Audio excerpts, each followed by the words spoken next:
कलिकोट निर्वाचन हिंसा घटना को गुरुतर सहित नहीं पुलिस डीजी अरुण षडंगी निर्वाचन में जीरो टॉलरेंस नीति अपनाइबा सबु जिलार एसपी और थाना अधिकारी को निर्देश देती पुलिस डीजी पुलिस राजनीति को आहरी कड़ाकड़ी कर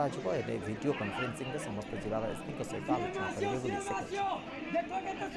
निर्वाचन समय हिंसा एवं ये हिंसा पाई आज अस्तव्यस्त होती आस्का एथपाई कि पुलिस पक्षर व्यापक व्यवस्था करा आम सीधा सड़क कथा हवा कौन रही परवर्ती स्टेप सबू निजे अच्छा पुलिस डीजी अच्छा आम सार संग कथा जनवरी प्रथम सप्ताह आम इलेक्शन सब प्रस्तुति करूँ सब जिला को निर्देश दि जाए एनफोर्समेंट एक्टिविटी बढ़ेबे जिते सब वारंट अच्छे एक्जिक्यूशन करेंगे जिते पलातक अपराधी अच्छे गिरफ्त करेंगे एवं सीआरपीसी विभिन्न प्रिवेंटिव सेक्शन लोकों भितर मकदमा रुजु करेंगे एवं नोटिस इश्यू करेंगे यही पर्यायक्रम सबू जिला एवं गंजाम जिला मध्य अनेक पदक्षेप नहीं आमर जो प्रथम निर्वाचन है प्रथम पर्याय निर्वाचन है 13 मे 13 तारीख दिन से निर्वाचन रे जो 4टी पार्लियामेंट्री कन्स्टिट्यूएंसी और 28टी एसेंबली कन्स्टिट्यूएंसी जो इलेक्शन है ता सब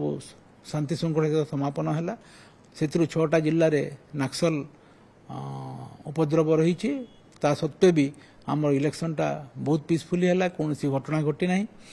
एवं 70% रु अधिक मतदान होती भोटर टर्नआउट भल अच्छी यह व्यतीत राज्यर अन्य जिले जो इलेक्शन है अन्य जिला मानक कौन सी घटना घटी ना कौन सी रिपोल होना कौन सी पोल भायोलेंस होना तेणु आमर जो प्रथम पर्याय निर्वाचनटा शांति श्रृंखला सहित समापन है इलेक्शन पूर्वर प्राक निर्वाचन हिंसा उपर आम कड़ाकड़ी दृष्टि रखीचु कौन प्रकार हिंसाकांड हिंसात्मक कार्यकलाप को आम बर्दास्त करूनी एवं ता उपर विहित पदक्षेप नापी आम समस्त जिला समस्त थाना मान को आम निर्देश देचु सबु एरिया जमी तार लॉ एंड सिचुएशन को रिव्यू करेंगे एवं आवश्यक पदक्षेप नेबे खलिकोट हिंसा जो घटना घटिला ताहा आकस्मिक थिला आगरू पुलिस पाखे किसी खबर नथिला जदियो प्रत्येक गाँव में बर्तमान पॉलिटिकल राइवलरी रोची किंतु सेमिति किसी गंडगोल से गाँव में आगरू होई नथिला एवं लोकों से दिन जो घटना घटला था आकस्मिक होईची आमे जहाँ बर्तमान अनुसंधान जना पड़ुचे एवं जे आहत होइतिले दिलीप हण से परे बरहमपुर बरहमपुर हॉस्पिटल रे मृत्यु है एवं आम गोटे मर्डर केस रजिस्टर करूँ से दिन मु राति जो खबर पाई रात 1टा बेलू मो एसपी को कहली तत्क्षणात थाना को जाकि फोर्स नहीं कि एक्यूज मान को अरेस्ट करेंगे एवं एसपी निजे व्यक्तिगत भाव में गले थाना रहिले एवं 9 जन आसामी को गिरफ्त कले गोटे केस होपर एवं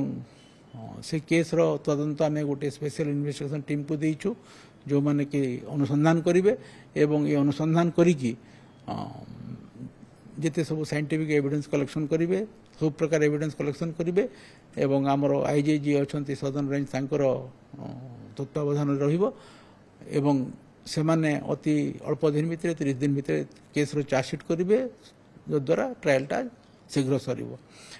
एवं सबु क्षेत्र में जमीती हिंसात्मक कार्यकलाप न हुए से आम निर्देश देचु आज भी आम राति 9टा बेलू गोटे आभासी माध्यम वर्चुअल मीटिंग माध्यम आम मु आज समस्त जिलार आईन श्रृंखला ताको रिव्यू करी एवं जहाँ निर्देश देवार अच्छे देवी तेणु सबू एरिया क्रिटिकालिटी को आउे देखा दी गंजाम रे जेहेतु आम 20 तारीख दिन इलेक्शन अच्छी ताको आखि आगे रखी श्री आर के शर्मा जी आम एडिशनल डीजी हेडक्वार्टर अच्छे से अवस्थापित कर से इलेक्शन पूर्व जाकि इलेक्शन दिन जिलार आईन श्रृंखला परिस्थिति पर नजर रखिए इलेक्शन पे आम 20 कंपनी अर्धसामरिक बाहिनी सेठी आम मुतयन करूँ या व्यतीत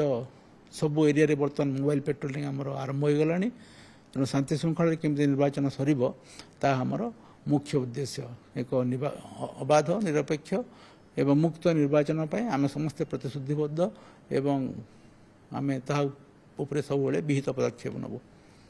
निश्चित भाव प्रतिक्रिया रखुले जी रही पुलिस मुख्य ओडिशा पुलिस मुख्य रही जे आगक जेहेतु निर्वाचन अच्छी एवं कड़ाकड़ी हेब जहाँकि आकस्मिक भाव घटना घटी आस्कार खलिकोट रे तो तेबे या परवर्ती समय सबू जिलार एसपी मानक निर्देश दि जाए आहरी कड़ारू कड़ा पदक्षेप नेबे एवं ये निर्वाचन को शांति शृंखला